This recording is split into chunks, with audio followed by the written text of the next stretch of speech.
want to do an SKS trigger job. I've seen two different methods being used. Saw the video put out by IV88 or Eric, whatever you want to call him. And what they did in that one was they shortened the back of the sear. This end. I'm sorry. I don't think that's going to be the best way due to the way the sear engages.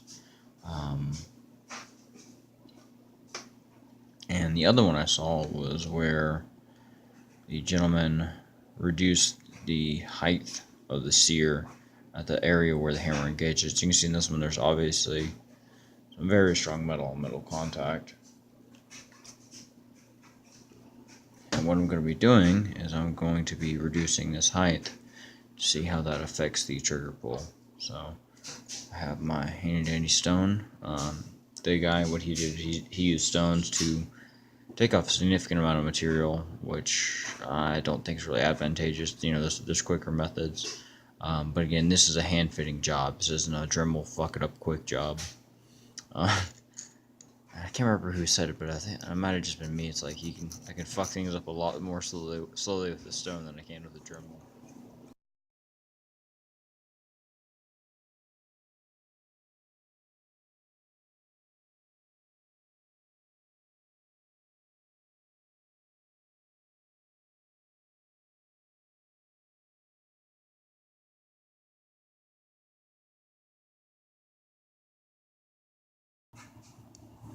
So, as you probably already know if you're watching this, how the SKS trigger works. This pushes down the trigger bar, and that is the sear right there in the front getting pushed out of the way.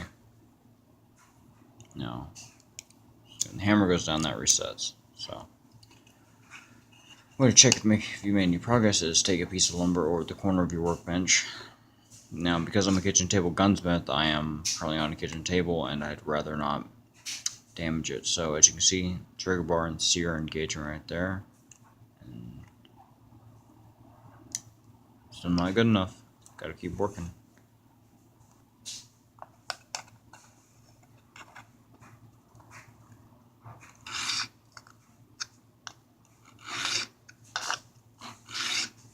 Going one way is going to work a little bit better than trying to go both, because you're not going to end up rocking and rounding corners you don't need to.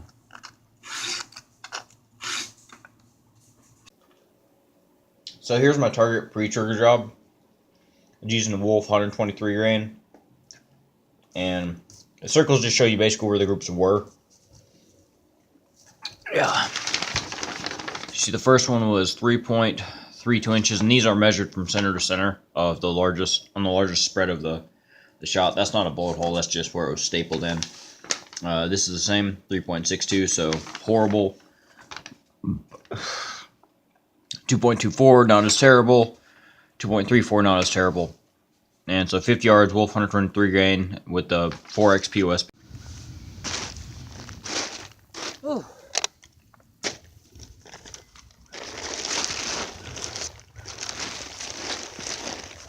Okay, so I've done a good bit of research in regards to getting some good accuracy with 7.62x39, and I was lucky enough, and also thank you Recoil Web for doing this, to find an ammunition test done by Recoil Web with I think it was a CT527 and 7.62x39, and they tested like a bajillion styles of ammunition.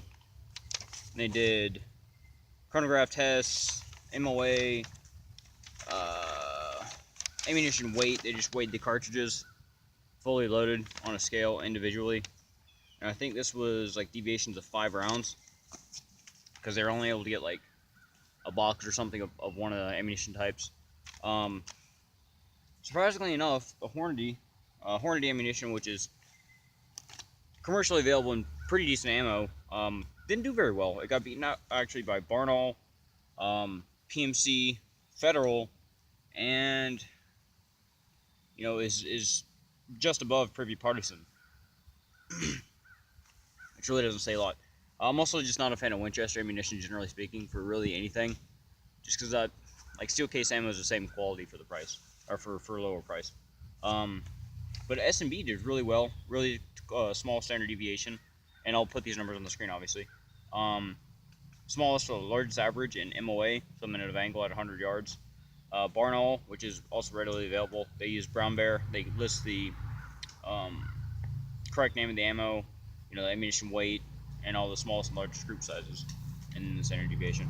Hornady actually have some of that today. The Hornady 50 rounds, number 8078, 762, 123 grain SST.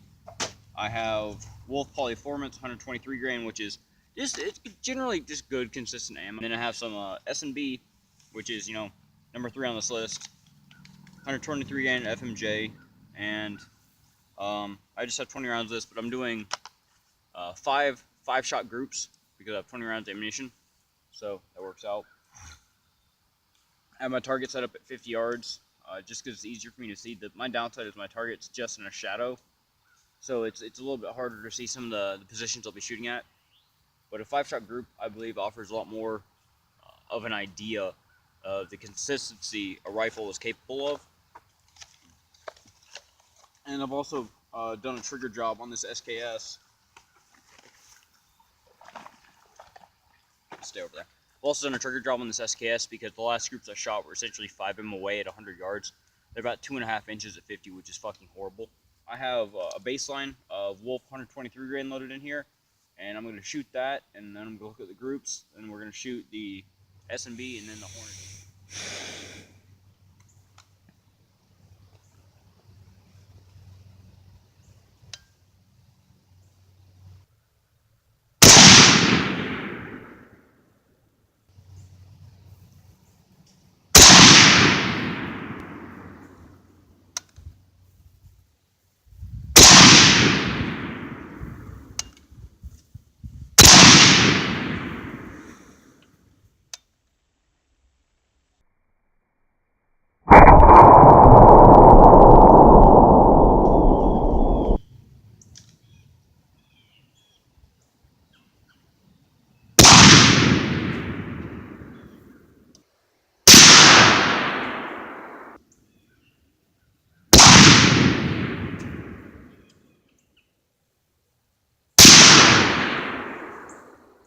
So this is the one after the trigger job. As you can see, this group fully missed, and that's because someone had fucked with my scope dials.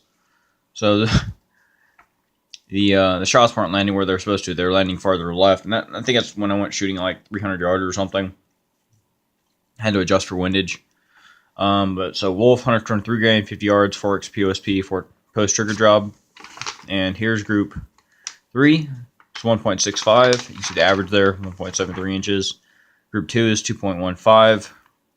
Group 2 is 1.41. So it's basically half of what the original shot size were. So 1.3 or 1.73 versus 2.88. It's obviously considerably smaller. Hornady, from what I saw, and keep in mind, these are about $1 a round. These are by no means cheap ammunition. And that's pretty frustrating because these did not shoot well. And I mean, seriously, these did not shoot well. This shot no better than Wolf, which is fucking upsetting because using the ammunition to do the test was, well, every time I pull the trigger, it's $1. So I'm just going to use 8M3 from now on because, like I said, this just wasn't that good. And to prove it, here are the groups. So Hornady SST, 123 grain, 50 yards, 4x POSP. And I said this is post trigger job. So that's one group. Come on, focus, you fuck. 2.56 inches. Other one's 2.10. That one I didn't even count because it didn't group. And then the last one up here in the corner was 2.30.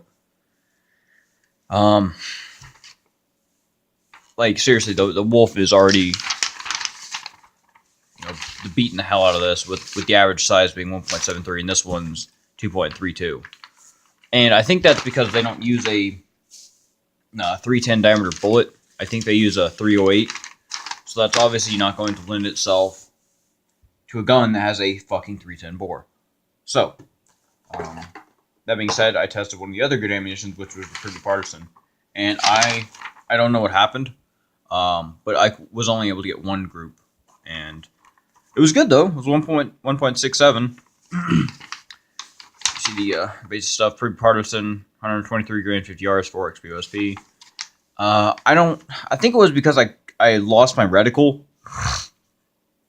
or maybe my scope got bumped. But I also noticed there's a crack in my bracket, so that might have started coming into play. But the only group I got was 1.67, so this is going to get retested just because, that shows it has a potential, but the rest of this shit is just all over the place, which is disappointing. But again, that's going to get retested. I'm really hopeful that's going to shoot the best out of everything.